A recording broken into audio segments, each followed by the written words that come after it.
সুপ্রিয় দর্শক, আসসালামু আলাইকুম। আপনাদের সবাইকে স্বাগত জানাচ্ছি এখনকার আলোচনায়। আপনাদের সঙ্গে আছি আমি সিরাজুল ইসলাম। দর্শক, আপনারা কি জানেন তেলের বাজার শুধু অর্থনীতির খেলা না, এটা পাওয়ার পলিটিক্সের একটা বিরাট বড় উপাদান। একথা বলছি কেন? একথা বলছি এই কারণে যে সংযুক্ত আরব আমিরাত ওপেক ছাড়ার ঘোষণা দিয়েছে। চলতি সপ্তাহে এই দেশটি ওপেক ছেড়ে চলে যাবে। তাহলে বিশ্ব তেলের বাজারে কি পরিস্থিতি তৈরি হবে এবং এই তেলের বাজারকে কেন্দ্র করে ইরান ভার্সাস আরব আমিরাতের লড়াইটা কোথায় গিয়ে ঠেকবে? আরব আমিরাত ওপেক ছাড়ার এই ঘোষণা দিচ্ছে কখন? যখন আমেরিকার সাথে এবং ইসরায়েলের সাথে ইরানের প্রচণ্ড একটা যুদ্ধ হয়ে গেল এবং এখনও যুদ্ধ পরিস্থিতি বজায় রেখেছে এবং সংযুক্ত আরব আমিরাত একেবারে একাট্টাভাবে আমেরিকা ও ইসরায়েলের পক্ষে দাঁড়িয়ে ইরানের বিরুদ্ধে লড়াই করেছে। তার মানে এই যুদ্ধ মধ্যপ্রাচ্যের ক্ষমতার কাঠামো এবং রাজনৈতিক প্রভাবের দিক দিয়ে মারাত্মক রকমের একটা পরিবর্তন কি এনে দিচ্ছে? সর্বশেষ যে প্রশ্ন আসছে, সংযুক্ত আরব আমিরাত ওপেক ছেড়ে চলে গেলে কী ধরনের প্রভাব পড়বে মধ্যপ্রাচ্য এবং আন্তর্জাতিক অঙ্গনে? সুপ্রিয় দর্শক, এই বিষয়গুলো নিয়েই এখন আমি এই ভিডিওতে বিস্তারিত আলোচনা করার চেষ্টা করব। আশা করি আপনাদের ভালো লাগবে এবং শেষ পর্যন্ত সঙ্গে থাকবেন। আর ভিডিও যদি ভালো লাগে লাইক, কমেন্ট, শেয়ার করবেন এবং প্লিজ চ্যানেলটি সাবস্ক্রাইব করে সাথেই থাকবেন। দর্শক, চলুন কথা না বাড়িয়ে একেবারে বিস্তারিত খুঁটিনাটি আলোচনায় আমরা ঢুকে পড়ি। সর্বপ্রথম বলি, মূল খবর হচ্ছে গতকাল সংযুক্ত আরব আমিরাত ওপেক ছাড়ার ঘোষণা দিয়েছে। ওপেক হচ্ছে তেল উৎপাদন এবং রপ্তানিকারী দেশগুলোর সংগঠন। এখন এই ওপেক ছাড়ার ঘোষণায় কিন্তু আন্তর্জাতিক বাজারে একটা তোলপাড় সৃষ্টি হয়েছে। ওপেক ছাড়ার ঘোষণা দিয়ে সংযুক্ত আরব আমিরাত কী বলেছে? তারা বলেছে যে তারা আসলে আরও বেশি তেল উৎপাদন করতে চায়। এখন ওপেকের কারণে একটা কন্ট্রোল থাকে, কোটা থাকে, প্রত্যেকটা দেশ কতটুকু তেল উৎপাদন করতে পারবে তার একটা কোটা আছে। সেই কোটা থেকে বেরিয়ে সংযুক্ত আরব আমিরাত আরও অনেক বেশি তেল উৎপাদন করতে চায়। শুধু আরব আমিরাত ওপেক ছেড়ে চলে যাবে না, ওপেক প্লাস নামে একটা সংগঠন আছে, সেটাও ছাড়বে। ওপেকের যারা সদস্য না তারা ওপেক প্লাসের সদস্য, যেমন রাশিয়া ওপেকের সদস্য না, ওপেক প্লাসের সদস্য। এরকম ওপেক প্লাসের সদস্য এমন আছে যে যারা ওপেকেরও সদস্য আবার এই ওপেক প্লাসের সদস্য। কিন্তু যারা ওপেকের সদস্য তারা যে সবাই ওপেক প্লাসের সদস্য তা না, আবার ওপেক প্লাসের যারা সদস্য তারা সবাই যে ওপেকের সদস্য তাও না। তো সংযুক্ত আরব আমিরাত ওপেকের এবং ওপেক প্লাস দুটোরই সদস্য ছিল। এই দুই সংগঠন থেকেই সংযুক্ত আরব আমিরাত চলে যাবে।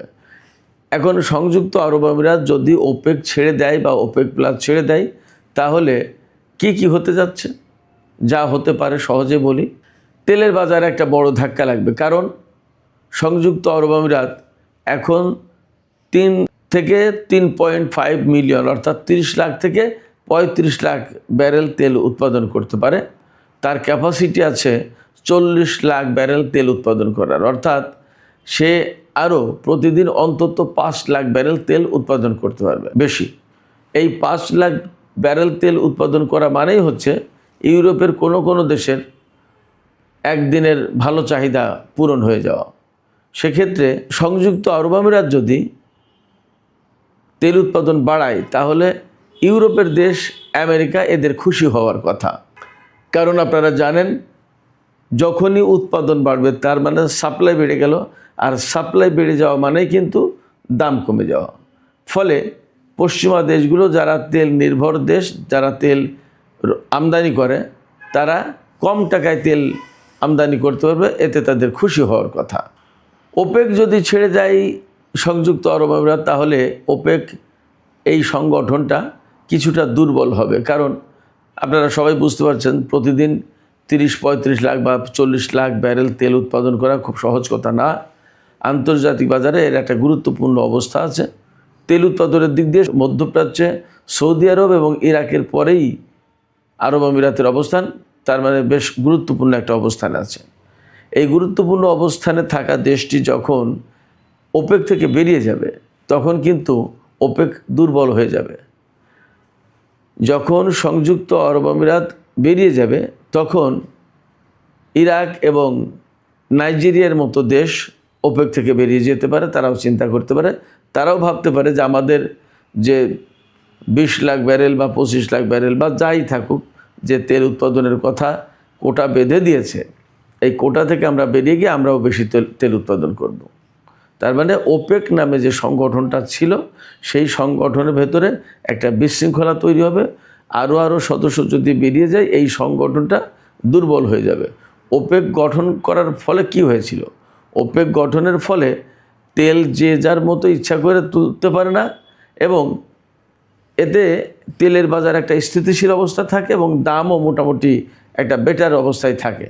একেবারে অনেক বেশি সাপ্লাই বেড়ে গেলে তো দাম কমে যায়। তো ওপেক যেহেতু নিয়ন্ত্রণ করে যে কে কতটুকু তুলতে পারবে তার একটা কোটা ধরে দিয়েছে, সেই জায়গা থেকে একটা নিয়ন্ত্রণ ছিল, ফলে বাজারের সাপ্লাই অনেক বেড়ে যেত না এবং দামটা মোটামুটি একটা বেটার থাকতো, মোটামুটি একটা সন্তোষজনক দাম থাকতো প্রতি ব্যারেল তেলের। সেই জায়গায় সংযুক্ত আরব আমিরাত যদি বেরিয়ে যায় তাহলে স্বাভাবিক স্থিতিশীল অবস্থা ভেঙে যাবে এবং ওপেক দুর্বল হবে। আর কি হতে পারে? সৌদি আরব এবং সংযুক্ত আরব আমিরাতের ভেতরে টানাপোড়েন সৃষ্টি হতে পারে। একইভাবে ইরান এবং সংযুক্ত আরব আমিরাতের ভেতরে অনেক বেশি টানাপোড়েন তৈরি হতে পারে। প্রথম কথা হচ্ছে যে সংযুক্ত আরব আমিরাত এবং সৌদি আরবের ভেতরে কেন টানাপোড়েন তৈরি হবে? টানাপোড়েন তৈরি হবে এই কারণে যে সৌদি আরব এখন ওপেকের লিডার এবং আমরা জানি সবাই কম বেশি যে ইয়েমেনকে কেন্দ্র করে বা লিবিয়ার ঘটনায় আরও বেশ কিছু ঘটনায়, মধ্যপ্রাচ্যের চলমান ঘটনায় সংযুক্ত আরব আমিরাতের সাথে কিন্তু সৌদি আরবের একটা টানাপোড়েন আছে। এমনকি জিসিসি যেটা গালফ কোঅপারেশন কাউন্সিল, যেটা এই যে পারস্য উপসাগরীয় সহযোগিতা পরিষদ, যেটা এই উপসাগরীয় সহযোগিতা পরিষদে মাতব্বর হবে কে, নেতা হবে কে, সৌদি আরব না সংযুক্ত আরব আমিরাত, এইটা নিয়ে অনেক দিন ধরে তাদের ভেতরে একটা কনফ্লিক্ট আছে। কেমন? এবং এখানে ইসরায়েল, আমেরিকা এই সমস্ত দেশ সম্ভবত সংযুক্ত আরব আমিরাতকে খাড়া করেছে সৌদি আরবের এগেনস্টে, যে যাতে একটা কনফ্লিক্ট তৈরি হয়, সৌদি আরব যাতে আমেরিকা ইসরায়েলের গ্রিপের বাইরে চলে যেতে না পারে। তার মানে সংযুক্ত আরব আমিরাতকে দিয়ে আমেরিকা এবং ইসরায়েল একটা কন্ট্রোল সিস্টেম করেছে মধ্যপ্রাচ্যে, সৌদি আরবকে কন্ট্রোল করার ব্যবস্থা করেছে। তো ওপেকে থাকার কারণে সংযুক্ত আরব আমিরাতকে আলটিমেটলি সৌদি আরবের নেতৃত্ব মেনে নিতে হয়। কিন্তু যখন সে ওপেক থেকে বেরিয়ে যাবে তখন তার সৌদি নেতৃত্ব মানার আর প্রশ্ন থাকছে না। এটা হলো সহজ কথা। এই জায়গা থেকে সৌদি আরবের এবং সংযুক্ত আরব আমিরাতের দ্বন্দ্বটা বাড়তে পারে, নেতৃত্বের দ্বন্দ্ব মূলত, অর্থাৎ মধ্যপ্রাচ্যে বা আন্তর্জাতিক অঙ্গনে কে বেশি প্রভাবশালী হয়ে উঠবে এটার একটা প্রতিদ্বন্দ্বিতা শুরু করতে পারে বা শুরু হতে পারে। অবশ্যই ইরানের সাথে সংযুক্ত আরব আমিরাতের অনেক বেশি দ্বন্দ্ব সংঘাত বা প্রচণ্ড রকমের একটা টানাপোড়েন তৈরি কেন হবে? মূলত সংযুক্ত আরব আমিরাত ইসরায়েল এবং আমেরিকার সাথে তখন অনেক বেশি সম্পর্ক ঘনিষ্ঠ করবে, কারণ তার আন্তর্জাতিক অঙ্গনে ক্ষমতার বলয়ে থাকতে হবে। সেক্ষেত্রে এই ক্ষমতার বলয়ে ভারত, ইসরায়েল এবং আমেরিকাকে সংযুক্ত আরব আমিরাত বেছে নিতে পারে। আর চীনের সাথে তার সম্পর্ক বাড়বে, তেল বিক্রি হয়তো বাড়াতে পারে, এটা মূলত ব্যবসায়িক কারণে তেল বিক্রির ক্ষেত্রে। কিন্তু পাওয়ার পলিটিক্সে আমেরিকা, ইসরায়েল এবং ভারতের লবিতে চলে যাবে সংযুক্ত আরব আমিরাত। আমি আপনাদেরকে ছোট্ট একটা কিউ দিয়ে রাখি, এটা নিয়ে পরে একটা বিস্তারিত ভিডিও করার প্ল্যান আছে। কিউটা হচ্ছে এই, ইঙ্গিতটা হচ্ছে এই যে আপনার লোহিত সাগর বা বাব-আল মানদেব প্রণালী কেন্দ্রিক যে একটা টেনশন আছে, হুতিদের, ইয়েমেনের হুতিদের যে নিয়ন্ত্রণের একটা প্রশ্ন আছে, এইগুলোকে খর্ব করার জন্য ইসরায়েল সোমালিল্যান্ড নামে একটা দেশকে স্বীকৃতি দিয়েছে, স্বাধীন হয়েছে সোমালিয়া থেকে। সোমালিয়ার একটা অংশ স্বাধীন হয়ে গেছে, স্বাধীনতা ঘোষণা করেছে, তাদেরকে স্বীকৃতি দিয়েছে ইসরায়েল। তার মানে সোমালিয়াকে বিভক্ত করে ওখানে একটা আলাদা স্বাধীন রাষ্ট্র প্রতিষ্ঠা করার ব্যবস্থা করেছে ইসরায়েল। এখানে সোমালিল্যান্ডের প্রতি সাপোর্ট আছে ইন্ডিয়ার, এই জায়গায় সাপোর্ট আছে আবার সংযুক্ত আরব আমিরাতের। তার মানে হুতিরা যদি বাব-আল মানদেব কন্ট্রোল করতে চায়, লোহিত সাগরে একটা বিরাট প্রভাব প্রতিপত্তি বজায় রাখতে চায়, এই সোমালিল্যান্ডে ইসরায়েল উপস্থিত হয়ে এখানে হুতিদের বিরুদ্ধে সে লড়াই করবে এবং ভারত, সংযুক্ত আরব আমিরাত এরা সাপোর্ট দেবে। এবং যেখানে ইসরায়েল লড়াই করবে সেখানে অবধারিতভাবে আমেরিকা আসবে, আমেরিকাও থাকবে সেখানে। তার মানে ওই জায়গায় ওই কেন্দ্রিক একটা ঘটনা আছে, সেটা নিয়ে আমি পরে আপনাদের সাথে একটা বিস্তারিত এপিসোড করব আশা করছি। আজকে আমি ওপেক বিষয়গুলো নিয়েই থাকি। এই ভূ রাজনীতিটা খুব জটিল, এটা খুব ক্লিয়ারলি বোঝার চেষ্টা করতে হবে। তো যখন সংযুক্ত আরব আমিরাত, ইসরায়েল, আমেরিকা তাদের প্রভাব বলয়ে গিয়ে অবস্থান নেবে, তখন কিন্তু আলটিমেটলি সংযুক্ত আরব আমিরাতে ইসরায়েলের উপস্থিতি আরও বাড়বে। ওই যে আব্রাহাম চুক্তি, যেটা সেই আব্রাহাম চুক্তির আওতায় তো ইসরায়েলের সাথে সংযুক্ত আরব আমিরাত কূটনৈতিক সম্পর্ক প্রতিষ্ঠা করেছে। এর আগে থেকেই সম্পর্ক ছিল, কিন্তু ওইটা হলো আনুষ্ঠানিকতা। এরপরে এখন কিন্তু আমরা এই যুদ্ধের ভেতরে দেখলাম কি, যে ইসরায়েলের আয়রন ডোম মোতায়েন আছে সংযুক্ত আরব আমিরাতে। তার মানে হচ্ছে সেখানে ইসরায়েলের সেনা, ইসরায়েলের গোয়েন্দা সংস্থা, ইসরায়েলের যন্ত্রপাতি, লজিস্টিক্স আছে। যদি এখন এই থাকে, তাহলে যখন ওপেক থেকে বেরিয়ে সৌদি আরবের সাথে ইরানের সাথে দ্বন্দ্বে লিপ্ত হবে, তখন আলটিমেটলি যেহেতু ইসরায়েল এবং আমেরিকার বলয়ে চলে যাবে, সেক্ষেত্রে ইসরায়েলের উপস্থিতিকে অবধারিতভাবে সংযুক্ত আরব আমিরাত বাড়ানোর চেষ্টা করবে তার নিজ ভূখণ্ডে। সংযুক্ত আরব আমিরাত হচ্ছে ইরানের জাস্ট বিপরীতে। তো তখন একদম নিকট, অর্থাৎ ইরানের দোরগোড়ায় সংযুক্ত আরব আমিরাত ইসরায়েলকে নিয়ে আসলো আরও বেশি মাত্রায় আনুষ্ঠানিকভাবে।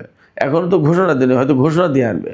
তখন ইরানের সাথে কিন্তু সংযুক্ত আরব আমিরাতের এবং ইসরায়েলের টেনশন আরও অনেক বেশি বেড়ে যাবে। তাতে মধ্যপ্রাচ্যে নতুন করে দ্বন্দ্ব সংঘাত সৃষ্টির আশঙ্কা আছে। ওপেক ছাড়ার কারণে, সংযুক্ত আরব আমিরাত ওপেক ছাড়ার কারণে এই নতুন প্রেক্ষাপট তৈরি হতে যাচ্ছে। এরপরে গ্লোবাল পাওয়ার গেম যেটা, সেটাও বদল হবে।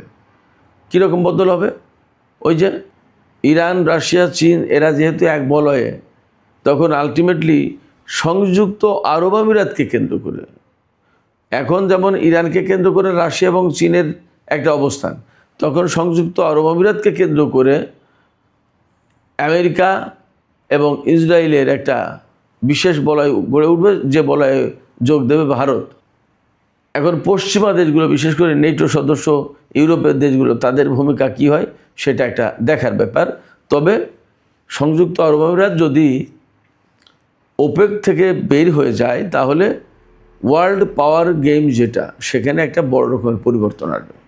এখানে আরেকটা বিষয় আছে, সংযুক্ত আরব আমিরাত যদি ওপেক থেকে বেরিয়ে যায়, এই সপ্তাহেই বের হয়ে যাওয়ার কথা, তার মানে আগামী 2-3 দিনের ভেতরে হয়তো সে বেরিয়ে যাবে। যদি বের হয়ে যায়, তাহলে এই যে উপসাগরের সহযোগিতা পরিষদ যেটা, জিসিসি যেটা, এই জিসিসির ক্ষমতা কাঠামোয় বা মূল কাঠামোয় বড় পরিবর্তন আসতে পারে। সংযুক্ত আরব আমিরাত যেহেতু সৌদি আরবের সাথে নেতৃত্বের দ্বন্দ্বে লিপ্ত হবে, অলরেডি আছে, এই দ্বন্দ্ব আরও প্রকট আকার ধারণ করবে। তখন সংযুক্ত আরব আমিরাত যদি বেরিয়ে যায়, তাহলে অন্য দেশগুলো কে কার পক্ষ নেবে সেটা একটা দেখার ব্যাপার। তা বাহরাইন একেবারেই সৌদি বলয়ে, কাতার মোটামুটি স্বাধীন, কুয়েত অনেকটা নিরপেক্ষ থাকার চেষ্টা করে, আমেরিকার কারণে সৌদি বলয়ে বাট নিরপেক্ষ থাকার চেষ্টা করে, ওমান তো ইরানের পক্ষে। তাহলে এই ওপেক থেকে সংযুক্ত আরব আমিরাতের বের হয়ে যাওয়াকে কেন্দ্র করে এই জিসিসি যেটা, উপসাগরের সহযোগিতা পরিষদ, এটা একটা মারাত্মকভাবে ভেঙে যেতে পারে, একবারে ছিন্ন বিচ্ছিন্ন হয়ে যেতে পারে। কেউ যাবে সৌদির পক্ষে, সংযুক্ত আরব আমিরাতের পক্ষে কেউ যাওয়ার সম্ভাবনা কম, কেউ নিরপেক্ষ থাকবে, কেউ ইরানের পক্ষে। হরমুজ প্রণালী কন্ট্রোলের প্রশ্নে ওমান ইরানের সাথে আছেই, এবং আঞ্চলিক রাজনীতির প্রেক্ষাপটেও। সেক্ষেত্রে এই জিসিসির মারাত্মক রকমের একটা বিপর্যয় ঘটবে, এটা ভেঙে যেতে পারে, এর অবসান ঘটতে পারে। সেক্ষেত্রে মধ্যপ্রাচ্যের যে ক্ষমতা কাঠামো, যে বলয় প্রভাব প্রতিপত্তি, রাজনীতি, অনেক কিছুতে বড় রকমের একটা পরিবর্তন আসবে। এখন সংযুক্ত আরব আমিরাত যদি বেরিয়ে যায়, তাহলে ইরানের সাথে তার দ্বন্দ্ব অনেক বেশি প্রকট হয়ে উঠবে এবং প্রকাশ্য রূপ লাভ করবে। ইরান কি করবে? ইরান তখন আলটিমেটলি হরমুজ প্রণালী তো কন্ট্রোলে তার রাখবে বলছে। যদি হরমুজ প্রণালী ইরানের কন্ট্রোলে থাকে, তাহলে সংযুক্ত আরব আমিরাত এখন তেলের দাম বেশি, এই সুবিধা নিয়ে তেলের উৎপাদন বাড়িয়ে যে সুবিধা নিতে যাচ্ছে, সেই সুবিধাটা খুব একটা বেশি নিতে পারবে না। কয়েকটা কারণ, একটা কারণ হচ্ছে আমেরিকার ব্লকেড আছে, তাহলে ইরানের হরমুজ প্রণালীতেও ব্লকেট থাকবে, অর্থাৎ যতক্ষণ পর্যন্ত না ইরান ব্লকেট তুলে নিচ্ছে ততক্ষণ পর্যন্ত হরমুজ প্রণালীকে একেবারে ফ্রিলি চলার মতো কোনো পথ ইরান করে দেবে না, তাইলে আটকা থাকবে। তাহলে আরব আমিরাত যদি বেশি তেল উৎপাদন করেও তাহলে সে রপ্তানি করবে কি, কোন দিক দিয়ে? সংযুক্ত আরব আমিরাতের রুট তো মূলত হরমুজ প্রণালী, তাহলে সে কীভাবে তার এই বাড়তি তেল সাপ্লাই দেবে? অতএব সে কিন্তু সুবিধাটা অতটা পাচ্ছে না। অন্যদিকে ইরান কিন্তু তার সুবিধাটা পাবেই শুরু থেকে, অর্থাৎ সংযুক্ত আরব আমিরাতের সাথে দ্বন্দ্বের ক্ষেত্রে ইরান সুবিধাজনক অবস্থানে থাকবে একদম শুরু থেকেই। কীরকম? হরমুজ প্রণালী তার কন্ট্রোলে আছে, এবং যদি আমেরিকা সেখান থেকে ব্লকেট তুলে নেয় এবং হরমুজ প্রণালীতে জাহাজ চলাচল স্বাভাবিক হয়, তাহলেও ইরানের যে বক্তব্য তাতে হরমুজ প্রণালীতে ইরানের নিয়ন্ত্রণ বজায় থাকবে। যদি ইরানের নিয়ন্ত্রণ বজায় থাকে তাহলে প্রতি জাহাজে টোল দিতে হবে। তাহলে সংযুক্ত আরব আমিরাতের যত জাহাজ বের হবে তত বেশি টোল আদায় হবে ইরানের, তাতে ইরান আর্থিকভাবে লাভবান হবে। কিন্তু সংযুক্ত আরব আমিরাত খুব একটা লাভবান হচ্ছে না, এই কারণে যে সে তার প্রথমত তেল উৎপাদন করলেই তেল এখন রপ্তানি করতে পারছে না হরমুজ প্রণালীর বিদ্যমান বাস্তবতার কারণে, যেহেতু বন্ধ অনেকটা। আর যখন খুলে যাবে তখন টোল দিতে হবে। এবং ইরান আগেই বলে রেখেছে, ইরানের বিরুদ্ধে এই যুদ্ধে ইসরায়েল এবং আমেরিকাকে যারা সরাসরি সহযোগিতা করেছে তাদেরকে ক্ষতিপূরণ দিতে হবে প্রতি জাহাজে। তার মানে টোল তো দিতেই হবে, আবার ক্ষতিপূরণও দিতে হবে। তখন সংযুক্ত আরব আমিরাত যদি হরমুজ প্রণালী দিয়ে জাহাজ বের করতে চায় তাহলে ইরানকে টোল দিতে হবে এবং ক্ষতিপূরণ দিতে হবে। তাহলে বাড়তি যে ডলার আসতো বা অর্থ আসবে তেল বিক্রি করে, সেই বাড়তি ডলার বা অর্থটা কিন্তু অ্যাকচুয়ালি সংযুক্ত আরব আমিরাতের পকেটে খুব একটা যাবে না। তাহলে এই কাজ করে খুব লাভবান হবে এমনটা ভাবারও কোনো সুযোগ নেই। তবুও করবে, মনে হচ্ছে তাদেরকে কেউ উস্কানি দিয়েছে বা কেউ বুদ্ধি দিয়েছে যে তুমি এই বিদ্যমান বাস্তবতায় এই কাজ করো। কিন্তু এই ঘটনা সংযুক্ত আরব আমিরাতকে খুব একটা সুবিধা দেবে না, এটা মোটামুটি এখন বলা যাচ্ছে, বোঝা যাচ্ছে। এদিকে জাতিসংঘে নিযুক্ত ইরানের রাষ্ট্রদূত আমির সাঈদ ইরাভানি তিনি কিন্তু সুস্পষ্টভাবে বলেছেন, ব্লকেট সৃষ্টির মাধ্যমে হরমুজ প্রণালী এলাকায় আমেরিকা যে জলদস্যুতা করছে, আমির সাঈদ ইরাভানি বলছেন সেই জলদস্যুতার প্রতিটি ঘটনার জবাব দেওয়া হবে। তার মানে এখানে আমেরিকার অবরোধ প্রত্যাহার করতে হবে এবং এখানে হরমুজ প্রণালী এলাকায় ইরানের কন্ট্রোল বজায় থাকবে, ইরান এটা ধরে রাখবে। এবং এই ব্যাপারে রাশিয়া এবং চীনের একদম পূর্ণ সমর্থন রয়েছে। হরমুজ প্রণালী খুলে দেওয়ার ব্যাপারে গতকাল সম্ভবত জাতিসংঘ নিরাপত্তা পরিষদে কথা হয়েছে, সেখানে এর বিরোধিতা করেছে চীন এবং রাশিয়া, ভেটো দিয়েছে। তাতে কি দাঁড়াচ্ছে? চীন রাশিয়া যদি ভেটো দিয়ে থাকে বা বিরোধিতা করে থাকে, তার মানে তারা একেবারে সরাসরি ইরানের পক্ষে অবস্থান নিচ্ছে এবং আগে থেকেই তো তারা ইরানের পক্ষে আছে। সেই জায়গা থেকে হরমুজ প্রণালী কেন্দ্রিক যত যা কিছু তার সমস্ত সব কিছুতে ইরান বেশ বেটার পজিশনে থাকবে, ভালো অবস্থায় থাকবে। আমির সাঈদ ইরাভানি আরও একটা কথা বলেছেন জাতিসংঘ নিরাপত্তা পরিষদে। তিনি বলেছেন যে যুদ্ধ অবসান হয়ে গেলেও, যুদ্ধের যদি পরিসমাপ্তি ঘটার পরেও হরমুজ প্রণালীতে ইরানের নিয়ন্ত্রণ থাকবে এবং ইরানের কন্ট্রোল মেনেই সেখানে জাহাজ চলাচল করতে হবে। ফলে সংযুক্ত আরব আমিরাত চাইলেই তারা সুবিধা মতো সব কিছু করতে পারবে না। যদি ইরান হরমুজ প্রণালীতে এমন নিয়ম বেঁধে দেয় যে প্রতিদিন একটা দেশের এতটার বেশি জাহাজ যেতে পারবে না, ধরুন 5টা জাহাজের বেশি যেতে পারবে না, তাহলে যদি সংযুক্ত আরব আমিরাত 10 জাহাজ তেল উৎপাদন করে তাহলে তার তো লাভ হবে না, ইরান যেটা বলে দেবে সেটাই ফাইনাল হবে। অতএব হরমুজ প্রণালী কেন্দ্রিক তেল নিয়ে যে তেলেসমাতি করতে যাচ্ছে সংযুক্ত আরব আমিরাত, সেটা মনে হয় খুব একটা লাভজনক পর্যায়ে যাবে না, সুবিধাজনক পর্যায়ে যাবে না। এবং এর প্রত্যেকটা রাজনৈতিক পদক্ষেপের বিষয়ে নিশ্চয়ই ইরান বিশেষভাবে নজর রাখছে এবং ইরান সেইভাবে পলিসি মেক করবে। তাতে ইসরায়েল আমেরিকা ইরানের বিরুদ্ধে যুদ্ধ করে যা আদায় করতে পারেনি, এই তেল কেন্দ্রিক রাজনীতি দিয়ে তা খুব একটা আদায় করতে পারবে, এটা ভাবার মনে হয় খুব একটা সুযোগ নেই, কারণ নেই। এই প্রসঙ্গে আর একটা ছোট্ট তথ্য জানিয়ে আমি শেষ করি। জাপানের একটি জাহাজ ইরানের অনুমতি নিয়ে হরমুজ পল্লী পার হয়েছে। তার মানে হরমুজ পল্লীতে ইরানের নিয়ন্ত্রণ কতটা আপনারা এবার চিন্তা করে দেখুন। সেক্ষেত্রে সংযুক্ত আরব আমিরাত ওপেক ছাড়তে গিয়ে যে সমস্ত রাজনীতি করার চেষ্টা করছে তাতে মনে হয় খুব একটা সুবিধা পাবে না। সুপ্রিয় দর্শক, এখনকার আলোচনা এখানে শেষ করব। আপনাদের কি মনে হয় সংযুক্ত আরব আমিরাত ওপেক থেকে বের হয়ে গিয়ে বড় রকমের কোনো সুবিধা আদায় করতে পারবে বলে মনে হচ্ছে আপনাদের? এবং আপনাদের কি মনে হয় যে সংযুক্ত আরব আমিরাত বের হয়ে গেলে পারস্য উপসাগর এলাকায় অর্থাৎ এই যে আরব দেশগুলো তার ভেতরে বড় রকমের একটা পরিবর্তন আসবে? কি মনে হয় আপনাদের? আপনাদের মতামত কমেন্টে জানাতে পারেন। আর ভিডিও ভালো লাগলে লাইক কমেন্ট শেয়ার করবেন এবং চ্যানেলটি সাবস্ক্রাইব করে সাথেই থাকবেন। দর্শক, আপনাদের সবাইকে অনেক অনেক ধন্যবাদ। আল্লাহ হাফেজ।